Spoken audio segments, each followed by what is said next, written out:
My name is Dodi Meyer. I'm a pediatrician. I work in primary care, but mostly now spend my time overseeing a large portfolio of community health programs at Columbia University in New York Presbyterian.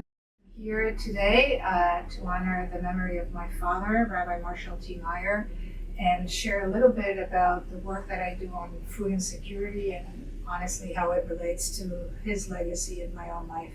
I was born, raised, and went to medical school in Buenos Aires, Argentina. My father, Rabbi Marshall T. Meyer, was a social activist, was a human rights activist, and he really did all this work from a very deep religious belief to answer to the question in the Bible, are we our brothers or sisters' keeper? And it was no question in his mind that the answer was an absolute yes. I always say I breastfed social justice, and there was no question in my mind that whatever I did with my life, social justice had to be included in my work. I didn't do it through human rights and through the politics of government, but I decided that I was going to do it through health. When I came here to do my training, it was obvious that I wanted to work with a Latino population, Spanish being my first language, and really, as I said, in working in primary care, felt very frustrated that we were only touching the tip of the iceberg, and I needed to go to the root causes of the diseases that I was seeing in practice. And the root causes were in the socioeconomic environment that these children were living.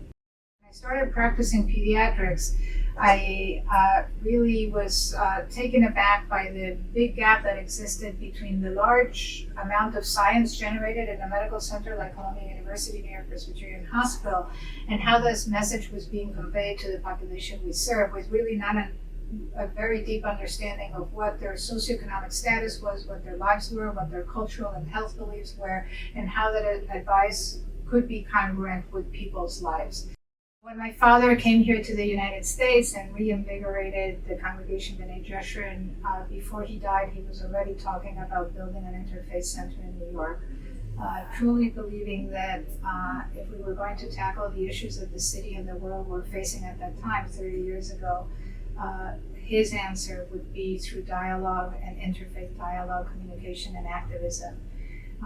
If you would only know what we're going through today, being able to be part of the Interfaith Center of New York Conference through this video, it really brings me to tears to know that some people here are willing and committed to talk across faith to try to make this world a better place.